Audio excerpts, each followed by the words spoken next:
अस्सलाम वालेकुम, welcome back to my YouTube channel. आज मैं आपसे शेयर करूंगी मटर पुलाव बनाने की रेसिपी, जो कि छोटे बड़े सभी बहुत शौक से खाते हैं। तो वीडियो को आपने एंड तक लाजमी देखना है। तो चलिए बनाना स्टार्ट करते हैं।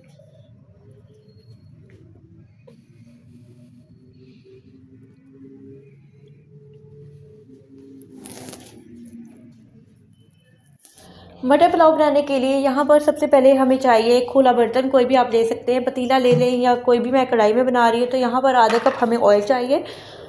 साथ ही मैंने इसमें ऐड कर दिया तकरीबन एक बड़े साइज़ का प्याज लिया था, जो कि मैंने रफली काट लिया था। इसे फ्राई करेंगे बिल्कुल हल्की आंच पर, मीडियम आंच पर आपने इसे फ्राई करना है। मैं इसे बहुत ज़्यादा रेड नहीं करूँगी। अगर आप थोड़ा सा रेड करना चाहते हैं तो आप थोड़ा सा रेड कर सकते हैं, लेकिन मुझे यहाँ पे जो मटर पुलाव है थोड़ा सा वाइट कलर में रखना है, तो इसलिए बिल्कुल हल्का सा हम इसे फ्राई करेंगे। 4 से 5 मिनट मीडियम आंच पर फ्राई कर लें।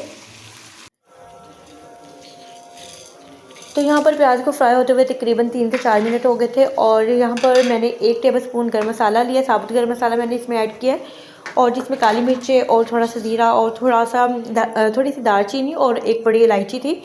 और साथ इसमें कुछ चीज़ें ऐड कर लेते हैं। 2 मीडियम साइज़ के मैंने टमाटर ऐड किए हैं, 2 से 3 सब्ज़ मिर्चें ऐड की हैं, 1 टेबलस्पून मैंने इसमें ऐड किया है अदरक का पेस्ट, और 1 टेबलस्पून ही मैंने इसमें लहसुन का पेस्ट शामिल किया है। और यहाँ पर हम साथ ही इसमें स्पाइसेस ऐड कर लेंगे।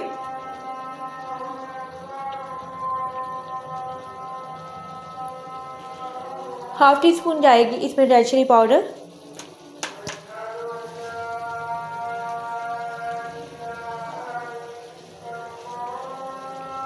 और 1 टेबलस्पून मैंने इसमें ऐड किया नमक, और यहाँ पर एक चिकन क्यूब मैंने इसमें ऐड की है। चिकन क्यूब मैंने इसलिए ऐड की है, इससे फ्लेवर बहुत ज़्यादा अच्छा आएगा। तो नमक कम या ज़्यादा आप अपने टेस्ट के मुताबिक इसमें शामिल करें। तो इसे फ्राई कर लेंगे, और 2 से 3 मिनट के लिए आपने इसकी अच्छी तरह से बुनाई करनी है। और थोड़ा सा पानी भी इसमें ऐड करके आपने अच्छी तरह से बस बुनाई कर लेनी है।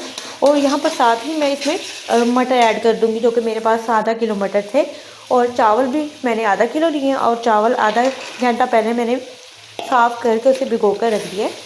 तो यहाँ पर मटर ऐड करने के बाद थोड़ा सा हम इसे फ्राई कर लेते हैं इस तरह से स्पून की मदद से, और उसके बाद मैं इसे कवर करके रख दूँगी।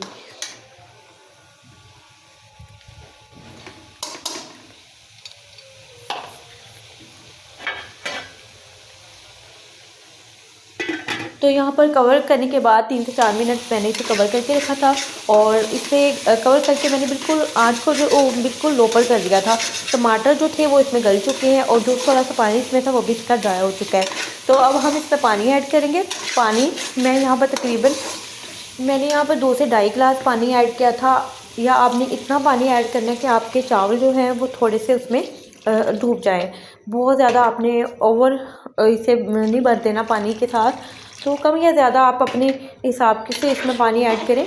तो इसे मैं कवर करके रख दूँगी, बिल्कुल मीडियम आंच पर आपने इसको पकाना है। 5 मिनट के बाद मैं आपको दिखाऊंगी हमारे मटर जो है थोड़े से गल जाएंगे, क्योंकि अभी वो बिल्कुल नए नए मटर मार्केट में आए हैं, तो बहुत ज़्यादा देर नहीं लगती, बहुत जल्दी गल जाते हैं। तो 5 मिनट के बाद यहाँ पर मटर जो थे थोड़े से सॉफ्ट हो गए थे। तो यहाँ पर मैंने जो चावल भिगो कर रखे थे वो मैंने इसमें ऐड कर दिए, और चावलों का पानी आपने निकाल देना, वो पानी आपने इसमें ऐड नहीं करना। इसे हम कवर करके रखेंगे तकरीबन 5 मिनट के लिए मैंने इसे कवर किया था। 5 मिनट के बाद हमारे चावल जो हैं थोड़े से हम इसे मिक्स कर लेते हैं। यहाँ पर अभी ये बिल्कुल भी पके नहीं है, कच्चे चावल हैं, लेकिन थोड़ा सा मिक्स कर लेंगे। मिक्स करने के बाद इसे मैं दोबारा कवर करके रख दूँगी, और तकरीबन मैं इसे 7 से 8 मिनट के बाद बिल्कुल मीडियम आंच पर आपने इसको पकने के लिए रख देना है। तो यहाँ पर पकते हुए इसे 7 से 8 मिनट हो गए थे। तो बहुत ही केयरफुली हम स्पून चलाएंगे, और इसको बस साइड से हम अच्छी तरह से ऊपर नीचे कर लेंगे। तो इसमें थोड़ा सा जो पानी है वो हम पानी दम पर इसको लगा देंगे। तो उस पानी में हमारे चावल जो है बहुत ज़्यादा सॉफ्ट हो जाएंगे, जितने हमें चाहिए। तो आप देख सकते हैं हमारे चावल यहाँ पर बहुत माशाल्लाह से खिला खिले अभी से बन गए हैं, लेकिन अभी हमने इसको दम लगाना है। तो यहाँ पे मैंने इसे दम पर लगा दिया था। ढक्कन से हम कवर कर देंगे, और यहाँ पर फ्लेम जो है बिल्कुल आपने लो पे कर देनी है।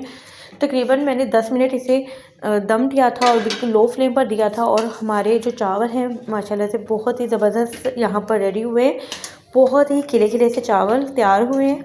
और यहाँ पर जो आपने दम हटाना है, तो आपने चूल्हे के नीचे से फ्लेम को ऑफ़ कर देना है, और बिल्कुल साइड से स्पून चलाते हुए बहुत केयरफुली से आपने चावलों को थोड़ा सा स्पून की मदद से अलग कर लेना है, ताकि आप हमारे जो चावल हैं वो हर तरफ से परफेक्ट तरीके से सेट हो जाए। तो यहाँ चावलों को मैंने डिश आउट कर लिया था। बहुत ही ज़बरदस्त से हमारे चावल तैयार हुए थे, टेस्ट भी बहुत अच्छा था और दाना दाना अलग बन के तैयार हुआ था। तो उम्मीद करती हूँ आपको आज की ये वीडियो अच्छी लगी होगी। वीडियो अच्छी लगी तो वीडियो को लाइक कर दें और अपना फीडबैक लाजमी दें और दुआओं में याद रखें। अल्लाह हाफ़िज़।